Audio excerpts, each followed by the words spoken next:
Hey everybody, welcome to another episode of Water is the New Gold. I want to talk to you today about biofilm.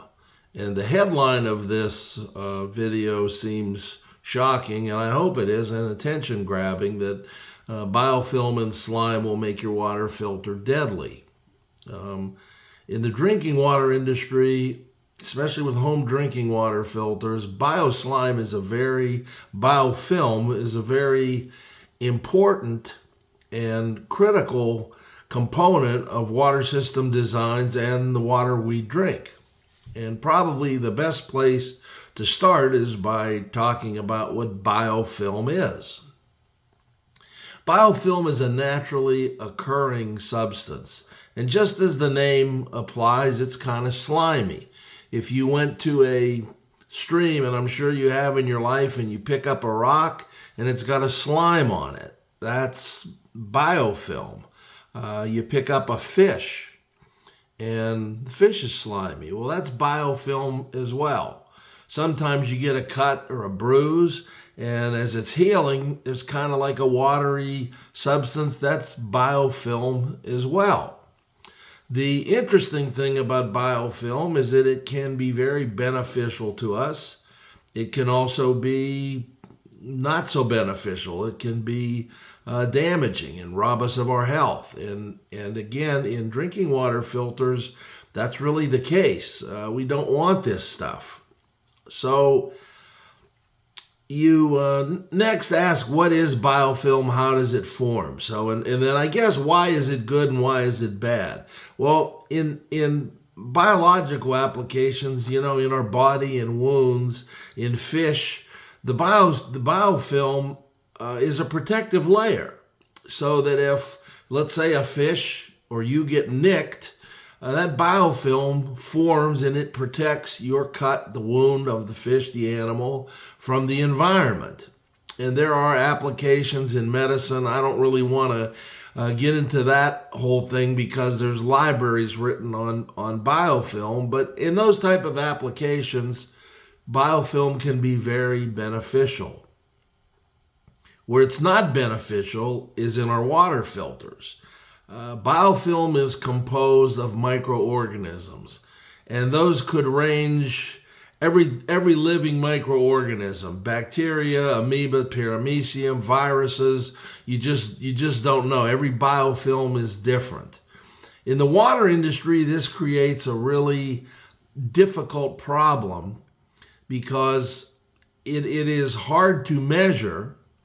If you've ever had a water filter, a pitcher in the refrigerator, or your Brita filter, or whatever it is, if you have a water device that has sitting water in it, and you dump it out, if you put your hand in there, you're going to feel kind of a slimy substance.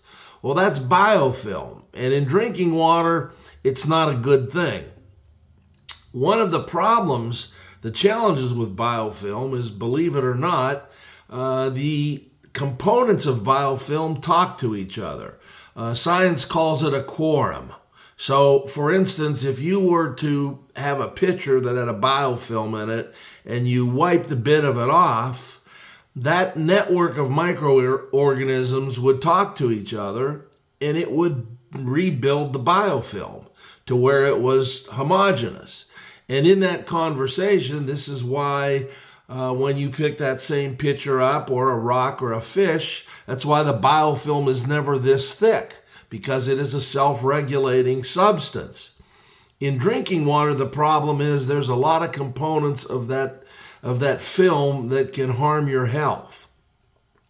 To make it even worse, you could have biofilm in a water pitcher or a water filter, fill it up with water, and then do a test for bacteria, and it tests negative. And you think, wow, my water's safe to drink. That's not necessarily the case, because what happens with this biofilm is that over time, when you pour a glass of water, you agitate the container, you knock some of that biofilm off, and it may have live bacteria in it that then replicate.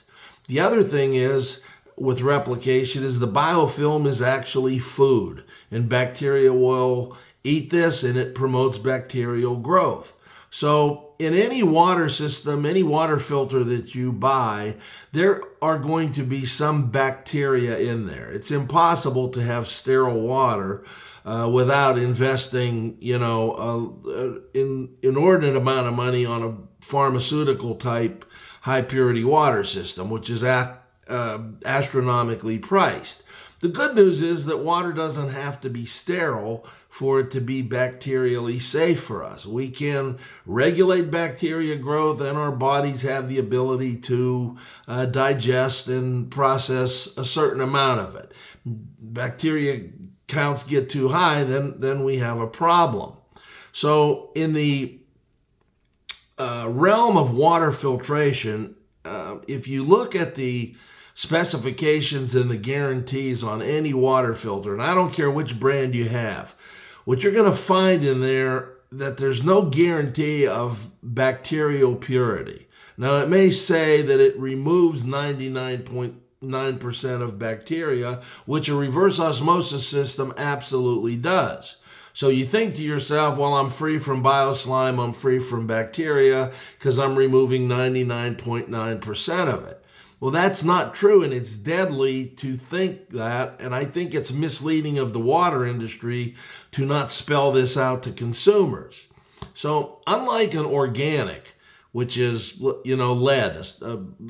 chromium, one of those contaminants, if you have a certain amount of that in the water and you take 99% out of it, for now to eternity, if that filter's removing 99.9% of it, you're only going to have 0.1% of the contaminant, the metal. In this case, let's just use lead as an example. That lead's never going to multiply, so it's not a problem. But in the organic world, in the living world, microorganism world, if you have one bacteria, and now you have this bioslime that may slough off, and when it sloughs off, that proteinous material is food for bacteria. So you can have a perfectly functioning reverse osmosis system-based water system, and it's only allowing one bacterium per gallon to get into your water. It's perfectly safe. The problem is if you have biofilm, that biofilm is going to break off and it's going to feed that bacteria. And unlike lead, bacteria will replicate. And they can replicate as often as every 20 minutes. So this is an issue. And the biofilm is not good for us to drink. So if it's inside the pitcher, you're moving that pitcher around, it's breaking off, you're drinking the biofilm, and it's also feeding bacteria. So now the question becomes, how do we kill the bacteria? How do we take care of the biofilm? Well, I'm here to tell you that if you have any type of a home water treatment filter system, every 48 hours maximum, you need to take that pitcher and you need to hot soap and water it, and you have to manually clean it. Putting it in the dishwasher doesn't necessarily mean it's going to clean the biofilm off for you. Biofilm is very stubborn. It's very self-propagating. It clings to surfaces, and in industry, it's a major problem once it occurs. And the real solution is to not let this stuff happen in the first place. But if you're putting it in a dishwasher once a week, you're not going to be safe from biofilm. Every 48 hours, take that pitcher off, get some hot soapy water and a sponge, a rag, whatever cleaning utensil you use, and clean that mechanically. Bust up the biofilm, break it up, then stick it in the dishwasher. And that's the only way you're going to be sure that you don't have this biofilm forming. So now the question we can ask is, what filter can I buy that will prevent me from having bacteria and biofilm? And the answer is, right now, there is no such filter. An industry can't guarantee you that filter. At the risk of self-promotion, I have developed technology. It's not on the market yet. I'm working to do that, but I do have a technology that will guarantee no bacteria, no biofilm. in the present, there is no water filter that will do this for you.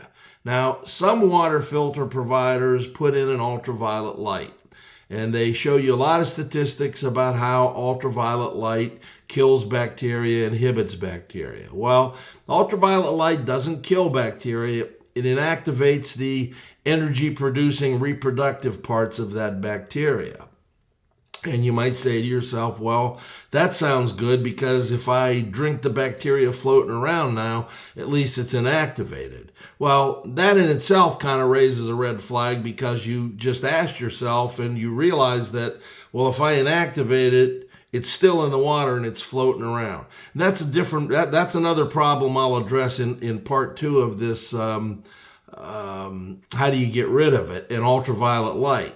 So one of the unknown things to most folks, especially in the drinking water industry, is that ultraviolet light, while it does inactivate bacteria, it also stimulates bacteria growth and it stimulates the production of biofilm. Now you ask, how can that be? Well, it's very simple, and it's actually practical logic if you think about it. You know, you think about I hate to be distasteful, but you see a dead animal carcass on the road, right? The poor animal got hit by a car, and 2 weeks later, man, that thing is odoriferous, and there's flies and bacteria and every form of stink to that poor animal. Well, a bacteria is no different. If you inactivate it, remember, it's a living organism. It's a carbon-based living animal. So if you inactivate it, it's going to die, and in your water, it's going to break up. And just like the biofilm that can break up, that bacteria, that dead bacteria provides food for new bacteria. So even though you have a technology that is designed to help the water system have less bacteria, it very much can make matters even worse than if you didn't have ultraviolet light. Later in my videos, we'll talk about ultraviolet light and how to properly apply it, because it is effective and it is a necessary tool in preventing bioslime and bacterial growth, but there is no product on the market that has it applied correctly. The best thing you could do for biofilm, again, to repeat myself, is take that pitcher off every 48 hours. Don't let it sit. Same thing if you've got a pitcher inside your refrigerator that fills up.